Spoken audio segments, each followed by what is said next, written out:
Hello guys, welcome in until exam. तो हम आज सेट करेंगे कौन सा सेट हमारा 4 होगा। ठीक है, 2022 का। तो इससे पहले हम 3 सेट कर चुके हैं 2022 के। आशा करता हूँ आपको मज़ा आ रहा होगा।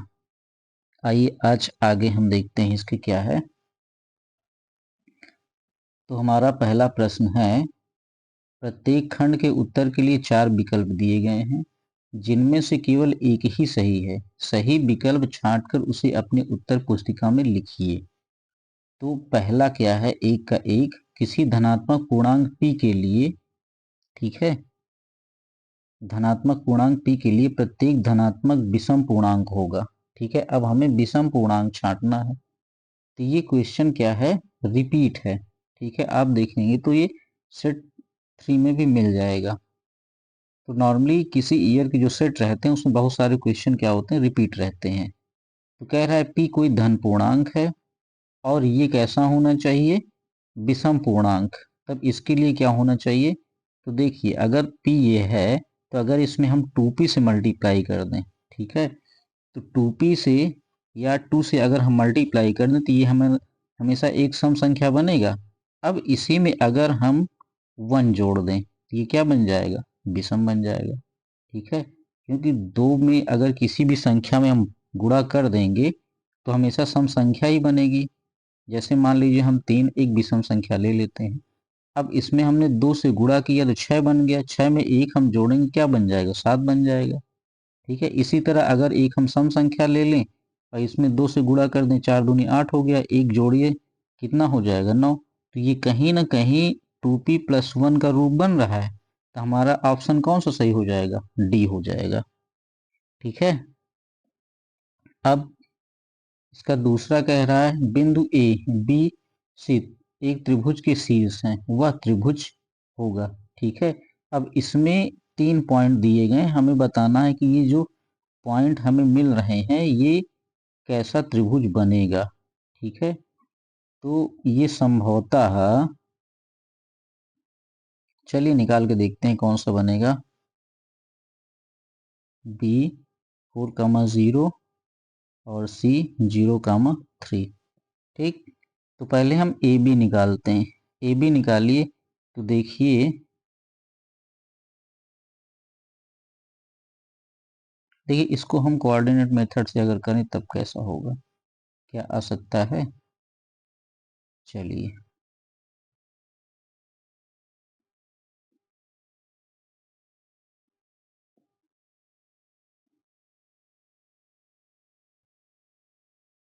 एक लाइन ड्रा करिए।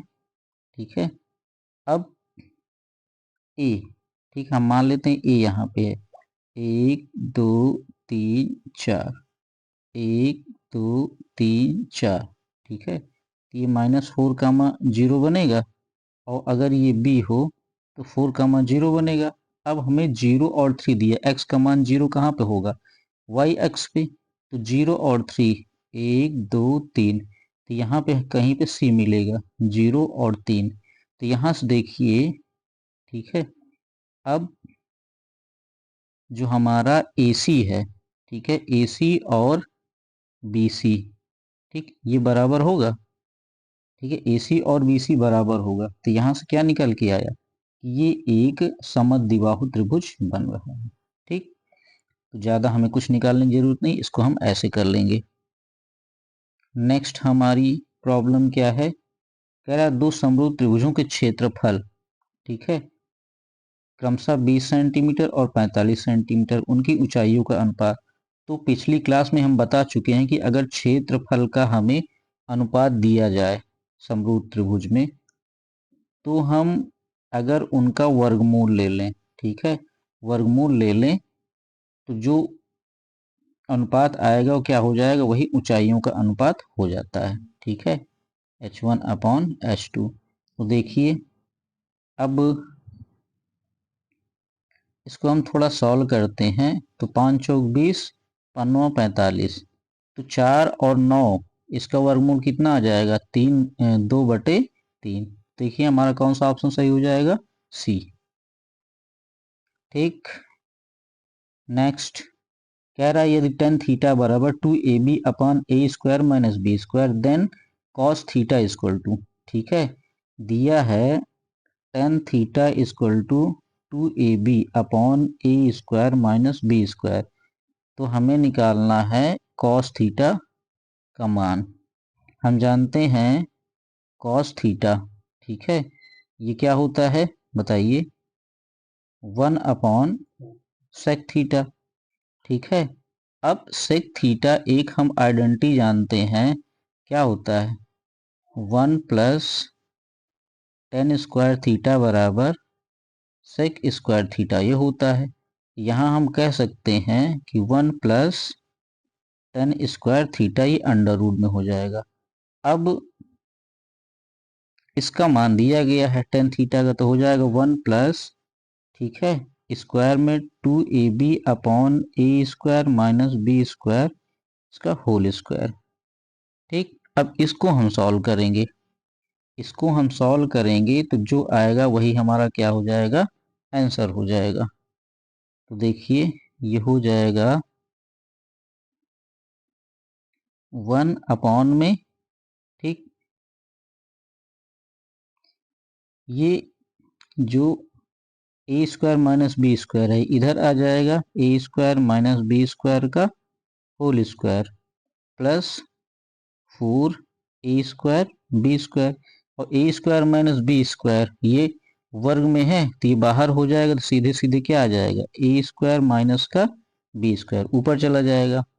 अब इसको हम सॉल्व करते हैं तो देखिए, ठीक है, ए स्क्वायर माइनस का बी स्क्वायर ऊपर रहा, अब ए स्क्वायर माइनस बी स्क्वायर इसको हम ओपन करेंगे तो आएगा ए स्क्वायर प्लस बी स्क्वायर, ठीक है, और उसके बाद माइनस का 2ab, सॉरी स्क्वायर में है तो पावर 4 रहेगा, ए स्क्वायर बी स्क्वायर प्लस का 4 ए स्क्वायर बी स्क्वायर, ठीक। इसको जब हम और सॉल्व करेंगे, इसको जब हम और सॉल्व करेंगे तो आ जाएगा ए स्क्वायर माइनस का बी स्क्वायर अपॉन में अंडर रूट, देखिए हमारे पास बचेगा ए की पावर 4 प्लस बी की पावर 4 प्लस माइनस का 2ab है प्लस का 4a स्क्वायर बी स्क्वायर है, तो ये हमारे पास बचेगा 2a स्क्वायर बी स्क्वायर, ठीक है। ये हो जाएगा A square minus B square upon में, अब ये किसका रूट बन रहा है, ये बन रहा है ए स्क्वायर प्लस बी स्क्वायर का होल स्क्वायर का। अब ये अंडर रूट से बाहर आएगा तो आ जाएगा A square minus B square upon में A square plus B square, ठीक है। तो देखिए कौन सा ऑप्शन सही हो रहा है, बी सही हो रहा है। तो इस तरह इस सवाल को हम करेंगे। अगला हम देखते हैं क्या है हमारे पास।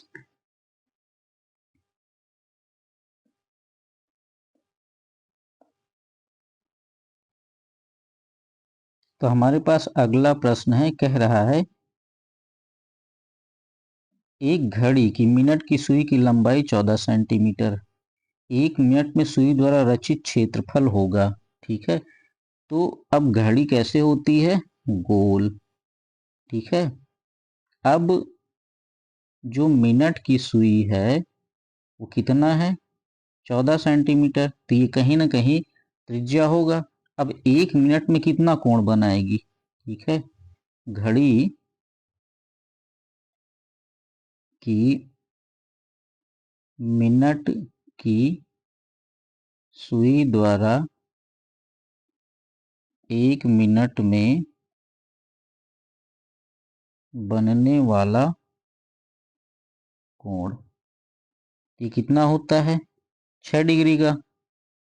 तो इसका क्षेत्रफल, ये जो त्रिज्यखंड बन रहा है इसका क्षेत्रफल कितना आएगा, तो क्षेत्रफल बराबर क्या होता है, थीटा बटे 360 पाई आर स्क्वायर। तो थीटा हमारे पास 6 डिग्री, 360 पाई का मान 22/7, और उसके बाद फिर आर स्क्वायर, ठीक है, 14 × 14, तो 7 दूनी 14, ये हो गया 6 × 36, ठीक है, तो ये इतना आ गया 60, ठीक है। अब देखिए यहाँ से 2 3 6 30, 2 1 नम 2, 2 1 नम 2, 11 हो गया, यहाँ बचा 15। ठीक है, अब हमारे पास क्या बचा, 11 गुणे 14 बटे 15। इसको हम सॉल्व करते हैं तो 11 चौक 44, 11 का नम 11, 4 15, 154। ठीक है, आगे कितना बचा, 15। अब हम इसको भाग करते हैं तो 15 एक का नम 15।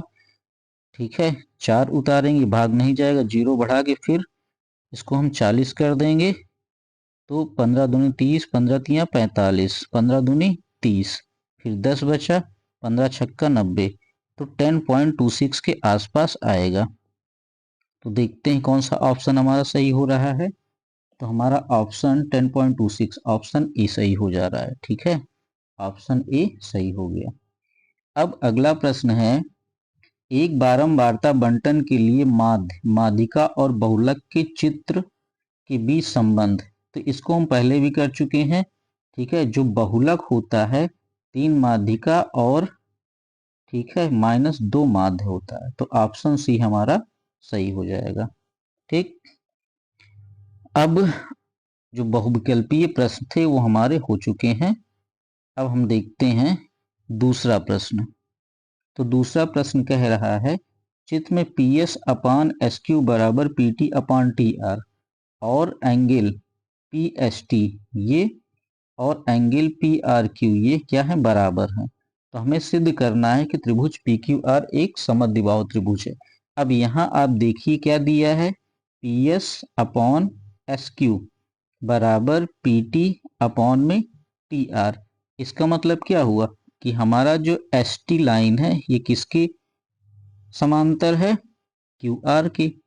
अब अगर एस टी क्यू आर के समांतर है तो हम कह सकते हैं कि जो कोण पी एस टी है ये किसके बराबर होगा, कोण पी क्यू आर की। मतलब जो कोण हमारा एस बन रहा है वो किसके बराबर होगा, कोण क्यू के। और आगे हमें क्या दिया गया है, ठीक है, यहां से हमें दिया गया है क्या दिया गया है, दिया है कोण पी एस टी बराबर कोण पी आर क्यू। ठीक है, मतलब कोण एस बराबर कोण आर ये दिया गया है। तो अब हमारे पास जो ये है और ये वाला पार्ट है, दोनों का अगर सम्मिलित आप कर दीजिए तो हमें क्या निष्कर्ष निकल के आए कि कोण Q जो है वो किसके बराबर होगा, कोण R के। अब जब कोण Q कोण R के बराबर होगा तो यहाँ से हम कह सकते हैं कि जो PQ है वो किसके बराबर होगी, PR की। ठीक है, PQ किसके बराबर होगी, PR की। तो इससे क्या सिद्ध हुआ कि जो त्रिभुज PQR है ये क्या है, एक समद्विबाहु त्रिभुज है। ठीक, तो इसको हम ऐसे सिद्ध करेंगे, ले लीजिए स्क्रीनशॉट जो भी लेना हो। अब हमारा अगला प्रश्न है ट्रिग्नोमेट्री का, तो इसमें सीधे सीधे मान रख के हल करना है। दिया है 5 cos square 60 plus 4 sec square 30 minus का tan स्क्वायर 45 अपॉन में, ठीक है, अपॉन में दिया है sine square 30 plus cos square 30। अब यहाँ पे आप देखिए ये वाला जो है sine square theta plus cos square theta ये सीधे सीधे कितना हो जाएगा, 1 हो जाएगा। तो हमारे पास क्या बचा 5 कॉस स्क्वायर 60। अब कॉस 60 का मान 1/2 होता है, ये स्क्वायर में है तो इसका वर्ग हो जाएगा। इसी तरह 4 सेक स्क्वायर 30। अब सेक 30 का मान क्या होता है 2/√3, तो इसका भी वर्ग हो जाएगा। तो 2/√3 का स्क्वायर tan स्क्वायर 45 ये हो जाएगा 1। अब इसको हम सॉल्व करेंगे तो ये आ जाएगा 5/4 प्लस, ठीक है, 2 का वर्ग हो जाएगा 2 दूनी 4 और 4 से गुणा, ठीक, 4 गुणे 4 और ये √3 कितना हो जाएगा 3 माइनस 1। इसको हम सॉल्व करते हैं तो 5/4 4 चौक 16/3 माइनस 1। ठीक है, ये हो जाएगा 5 गुणे 3 प्लस 4 गुणे 16 माइनस का 4 गुणे 3 बटे 4 तिहाई 12। इसको सॉल्व करते हैं तो 5 तिहाई 15 प्लस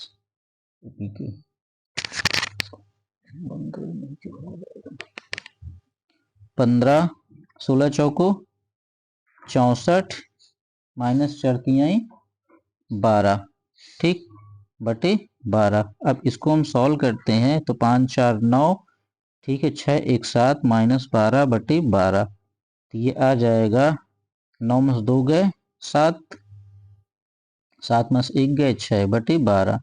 तो इसका आंसर इतना आ जाएगा 67/12। तो इसको हम ऐसे कर लेंगे। अब आगे देखते हैं हमारा अगला प्रश्न। तो अगला प्रश्न नंबर सी कह रहा है 2 घन जिनमें से प्रत्येक का आयतन 64 सेंटीमीटर है। अब दिया है प्रत्येक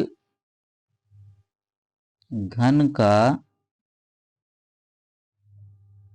आयतन बराबर 64 सेंटीमीटर क्यूब। तो घन की भुजा कितनी हो जाएगी बताइए। इसका हम क्या ले लें, घनमूल। जब घनमूल हम लेंगे तो कितना आ जाएगा, 4 चौक 16 चौको 64, 4 आ जाएगा। अब ये जो दो पहले घन बनाते हैं, देखिए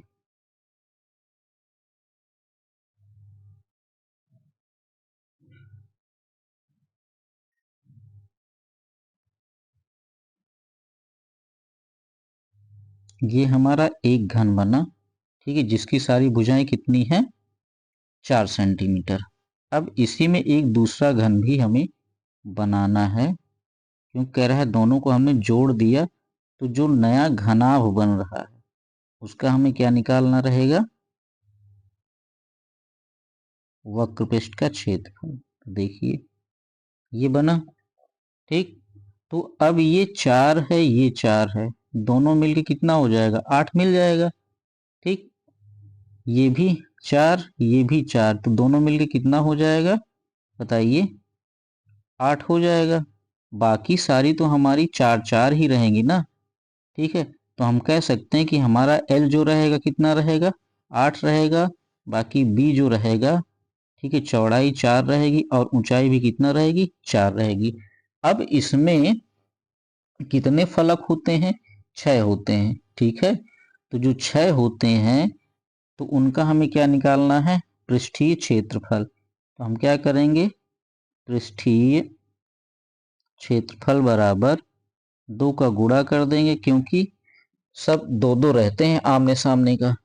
तो ये हो जाएगा LB plus BH plus HL। तो सारे मान रखिए, LB 8 गुणे 4, ठीक है, BH 4 गुणे 4, उसके बाद HL 4 गुणे 8। 8 सम में कॉमन है, इसको आप बाहर कर लीजिए। 4 4 सम में कॉमन है, बाहर कर लीजिए, बचा 8 धन 4 धन 8, ठीक है। तो अब भी इसमें क्या कॉमन है, 4 कॉमन है, ये जोड़ दीजिए सीधे सीधे, ठीक। 8 4 12 8 20, ठीक। 4 दूनी 8 गुणे 20, 20 अट्ठे 8 दूनी 16, 160, ठीक है। तो ये क्या आ जाएगा, वक्र पृष्ठ, ठीक। तो जो हम घनाभ बनाए उसका मान कितना आ जाएगा, वक्र पृष्ठ का 160 सेंटीमीटर स्क्वायर। तो इसको हम ऐसे करेंगे। अब जो हमारी अगली प्रॉब्लम है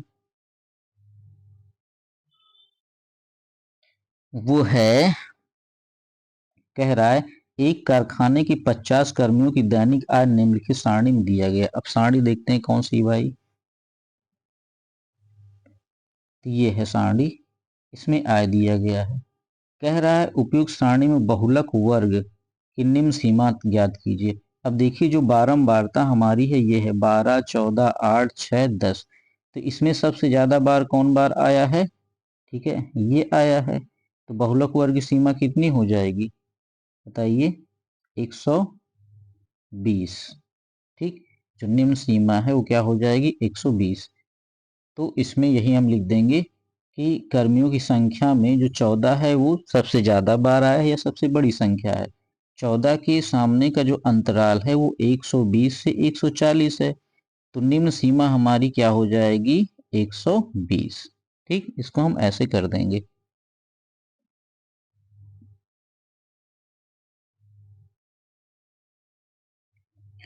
अब हम तीसरे प्रश्न में आ जाते हैं। तो हमारा जो तीसरा प्रश्न है, ठीक है, तीसरा प्रश्न जो है हमारा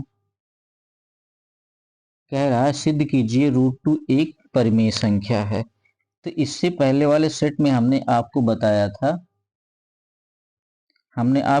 था कि √3 को कैसे प्रूव करना है। ठीक है, तो जैसे हम √3 को प्रूव किए थे कि परिमेय संख्या, तो आइए देखते हैं इसको हम कैसे करेंगे। हालांकि हम पहले भी √3 का कर चुके हैं। तो इसमें क्या कह रहा है कि √2 एक अपरिमेय संख्या है। तो हम करते हैं, माना √2 एक परिमेय संख्या है। ठीक, तो √2 बराबर हम क्या लिख सकते हैं? P/Q परिभाषा से। ठीक, जो परिमेय संख्या की परिभाषा होती है उससे ये हम कर सकते हैं। अब ठीक है, आगे है जहां पूर्णांक P और Q क्या हो जाएगा, ये लिखने की जरूरत नहीं। ठीक, क्योंकि जो P और Q का HCF रहेगा ये कितना होगा? 1 आएगा। ठीक, अब दोनों तरफ वर्ग करने पर जब वर्ग आप करेंगे तो कितना हो जाएगा? 2 बराबर P² या हम लिख सकते हैं P² बराबर 2Q²। ठीक, इसको हम समीकरण 1 डाल देते हैं। तो अब यहां से क्या निकल के आया कि जो 2 है, ठीक है, ये किसको डिवाइड करेगा? P² का, मतलब जो 2 है ये डिवाइड करेगा P को। तो हम ले लेते हैं, अब P बराबर हम मान लेते हैं 2R। P बराबर 2R समीकरण 1 में रखने पर, समीकरण 1 में जो हम रखेंगे तो कितना आ जाएगा बताइए? 2Q² बराबर 2R का होल स्क्वायर बराबर 4R²। तो यहाँ से Q² बराबर कितना आया? 2R²। तो यहाँ से क्या निकल के आया कि जो 2 है किसको डिवाइड करेगा? QR² को, मतलब 2 डिवाइड करेगा Q को। तो इससे हमें ये पता चला, अगर इसको हम समीकरण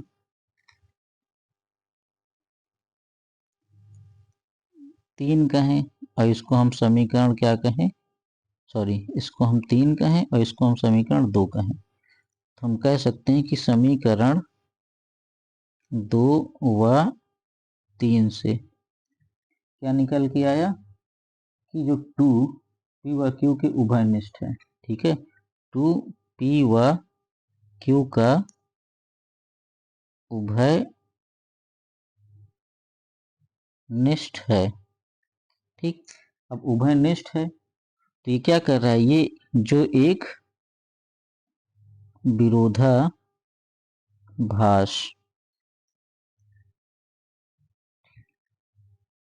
ठीक, जो एक विरोधाभास है, अतः जो √2 है क्या है? एक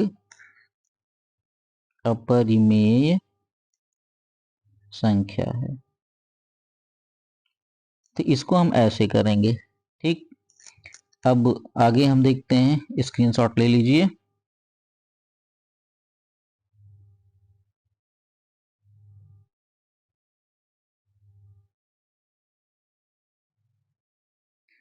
हमारा अगला प्रश्न है प्रतीक सर का बहुत पसंदीदा, निम्न समीकरण को विलोपन विधि से हल कीजिए। तो समीकरण है x/2 प्लस 2y/3 बराबर 0। फिर है x-y/3 बराबर 3। ठीक, तो जो हमारा ये समीकरण है, इसको हम लिख सकते हैं x/2 प्लस 2i/3 बराबर -1। अब ये अगर समीकरण 1 हम मान लें, इसको 2 मान लें, तो हम लिखेंगे समीकरण 1 में 2 का गुणा करने पर, अब जब हम 2 का गुणा करेंगे तो क्या बन जाएगा हमारा x, ठीक है। सॉरी, समीकरण 2 में हमें करना है, समीकरण 2 में 2 का गुणा करने पर तो ये हो जाएगा 2x माइनस का 2i/3 प्लस 6, ये समीकरण 3 बन गया। अब समीकरण, ठीक है, 1 व 3 को जोड़ने पर, ठीक, जब जोड़ेंगे तो देखिए क्या हो जाएगा हमारा 2x प्लस x/2, ठीक। बाकी यहाँ देखिए 2i/3 है, 2i/3 ये कैंसिल हो जाएगा,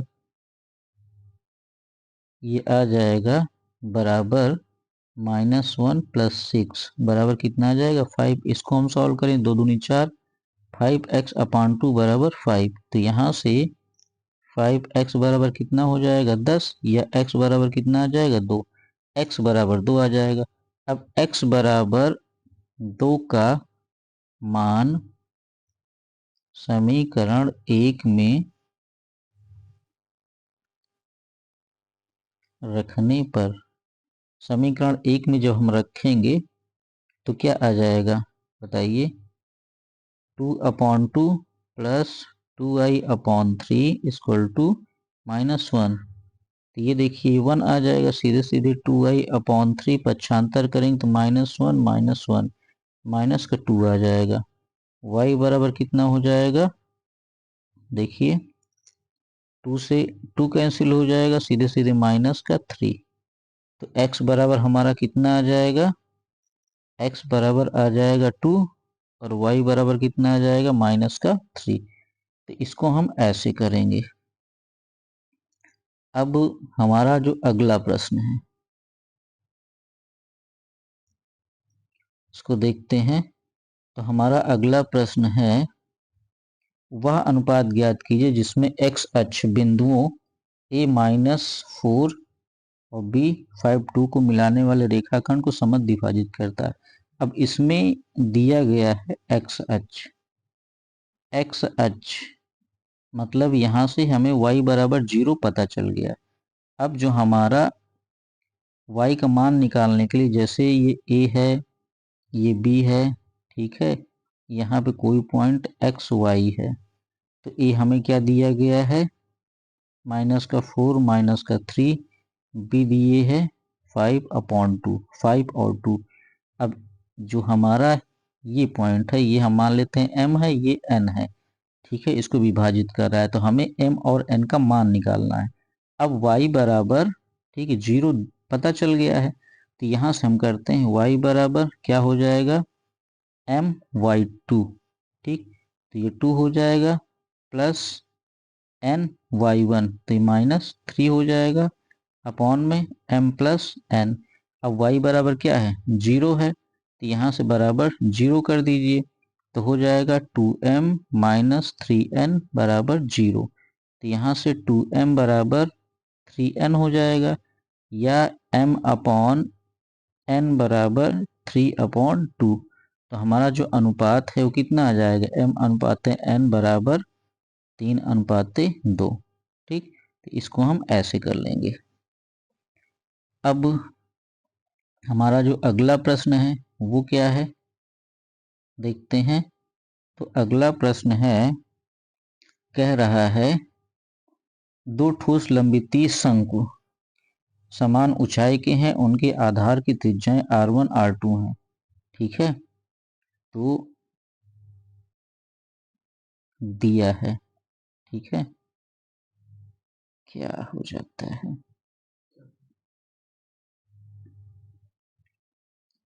2 r1 व r2 कि शंकु जिनकी ऊंचाई माना h है, तब आयतन, ठीक, दोनों का आयतन कितना हो जाएगा, क्योंकि दोनों को गला कर बनाया जा रहा है, तो हो जाएगा 1/3 पाई r1 स्क्वायर h प्लस 1/3 पाई r2 स्क्वायर h। ठीक है, तो 1/3 पाई और h कॉमन है, बचा r1 स्क्वायर प्लस का r2 स्क्वायर। इसको आप डाल दीजिए समीकरण 1। अब बेलन का आयतन यदि त्रिज्या r हो तो, ठीक, तो ये कितना आ जाएगा बताइए, बेलन का आयतन पाई r स्क्वायर h। ठीक, अब